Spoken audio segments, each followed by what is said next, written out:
সবাইকে শুভ সকাল। আমার আরেকটি কুকিং ব্লগে তোমাদের সকলকে স্বাগত। আজ সকালে ঘুম থেকে উঠতে একটু দেরি হয়েছে জানো তো। আর অন্যদিকে ঈশান বায়না ধরেছে যে ইডলি না খেলে সে নাকি স্কুলে যাবে না। এত তাড়াতাড়ি খুব সহজে কি করে ইডলি করব বলো? ইডলির জন্য তো আগে থেকে অ্যারেঞ্জমেন্ট করতে হয়, তাই না? তো হঠাৎ করে মাথায় বুদ্ধি আসলো যে সুজিরও তো ইনস্ট্যান্ট ইডলি হয়, আর সেটাও কিন্তু খেতে খুব সুন্দর হয়। তো ভাবলাম চলো সুজির ইডলিটা করেই দিই। এবার ঘরে গিয়ে দেখছি সুজি শেষ হয়ে গেছে, তাই ঈশানকে পাঠিয়েছি বাজারে সুজি আনতে। ততক্ষণে আমি তোমাদের একটু বাগানটা ঘুরিয়ে নিই। 3-4 দিন থেকে বাগানে আসতে পারিনি কাজের জন্য, তো যাই হোক 3-4 দিনের মধ্যে লিচুগুলো দেখছি বেশ বড় বড় হয়ে গেছে। এই যে বৃষ্টি হলো, বৃষ্টির জন্য কিন্তু লিচু খুব তাড়াতাড়ি বড় হয়ে গেছে। মনে হচ্ছে আর 8 থেকে 10 দিনের মধ্যে রঙও চলে আসবে। আর সবচাইতে মজার কথা জানো তো, এই লিচুর গাছটা এত ছোট আর আমাকে দেখতে এতটাই ভালো লাগে যে লিচুগুলো মাটিতে লেগে থাকে। এই যে এতক্ষণে ঈশানও কিন্তু বাজার থেকে চলে এসেছে আর আমি সুজি হাতের কাছে পেয়ে গেছি। তো 1 কাপ সুজি আমি বাটিতে এইভাবে নিয়ে নিলাম। খুব বেশি পরিমাণে ইডলি করব না, 8-9টা ইডলি হলেই হবে, তাই আমি এখানে 1 কাপ সুজি নিয়েছি। 1 কাপ সুজিতে প্রায় 8টা থেকে 9টা ইডলি হয়েই যাবে। তো যাই হোক 1 কাপ সুজি নিয়েছি।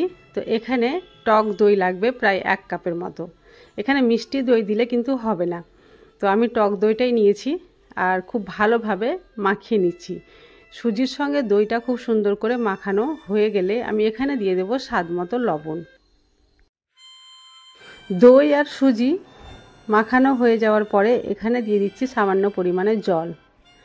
জল দিয়ে খুব ভালোভাবে মাখিয়ে নিচ্ছি। আর জল আমি কতটা দিয়েছি তোমরা দেখেই বুঝতে পারছো।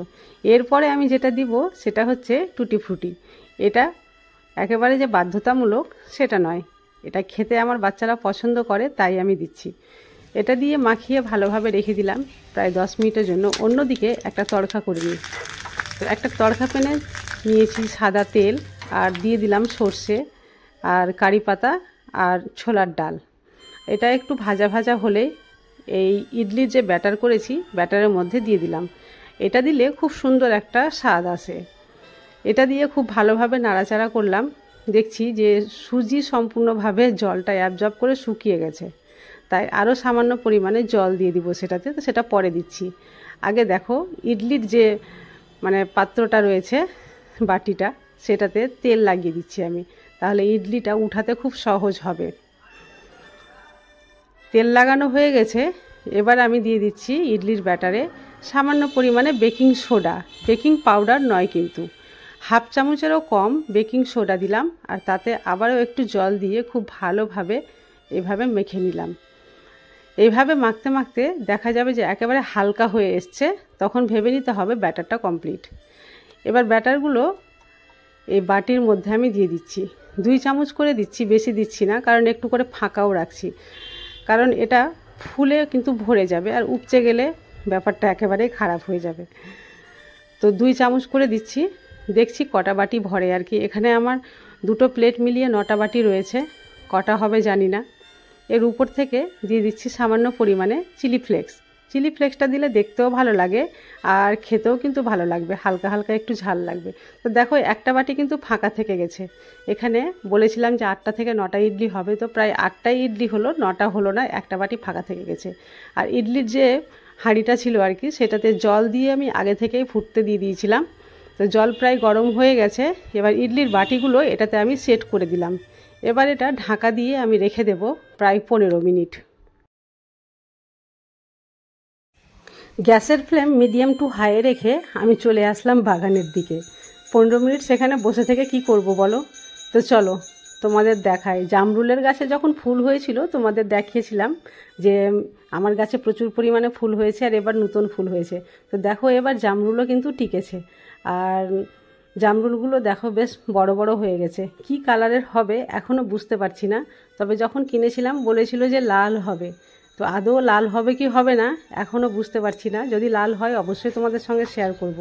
তো চলো 15 মিনিট হয়ে গেছে আর এদিকে ইডলিও রেডি হয়ে গেছে। ঢাকনাটা খুলে দিলাম, খুব সুন্দরভাবে ফুলে গেছে, দেখতেই পাচ্ছ। বাটিটা ফাঁকা ছিল কিন্তু ভরে গেছে, পুরো উপচিয়ে যায়নি। এবার আমি এখান থেকে নামিয়ে ঠান্ডা হতে একটু দিচ্ছি। ঠান্ডা হয়ে গেছে। আর দেখো খুব সহজেই কিন্তু চামচ দিয়ে একটু এইভাবে ঘুরিয়ে দিলেই কিন্তু গোল হয়ে উঠে চলে আসবে। যেহেতু নিচে তেল দেওয়া ছিল তো উঠাতে কোনো অসুবিধাই হবে না। সবগুলো ইডলি খুব সুন্দরভাবে উঠে চলে আসলো। ইডলি হবে আর চাটনি হবে না, এটা কি হয়? তো ইডলির জন্য খুব সহজ সরল একটা চাটনি করেছি আমি, যে চাটনিটা তোমাদের সঙ্গে দেখাতে পারলাম না বা শেয়ার করতে পারলাম না। তো এই চাটনি যদি তোমরা দেখতে চাও তো আমার শর্টসে আপলোড করা আছে, সেখানে গিয়ে দেখে নিও। আর যদি লংয়ে তোমরা দেখতে চাও অবশ্যই কমেন্ট করে জানাবে। এটা তেঁতুলের চাটনি, যে চাটনিগুলো ধোকলার সঙ্গে খাওয়া হয় আর কি, সেই চাটনি তৈরি করেছি।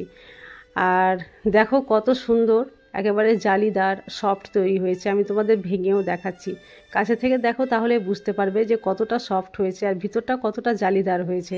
এই রকম ইনস্ট্যান্ট ইডলি যদি পাওয়া যায় তো কত সুবিধা হয় বলো। বাচ্চারা তো খুবই পছন্দ করবে, আর একেবারে হেলদি খাবার। তোমরা বাচ্চাদের টিফিনে বা বড়দের লাঞ্চেও এটা তোমরা দিতে পারো টিফিন বক্সে। তো যাই হোক, আজকের ভিডিও তোমাদের কেমন লাগলো অবশ্যই কমেন্ট করে জানাবে। আর এই ধরনের সহজ সরল রেসিপি পেতে হলে প্লিজ চ্যানেলটি সাবস্ক্রাইব করে পাশে থেকো। আর ভিডিওটি ভালো লাগলে একটা লাইক করে দিও। আজ তাহলে এই পর্যন্তই, দেখা হবে নেক্সট রেসিপি ব্লগে।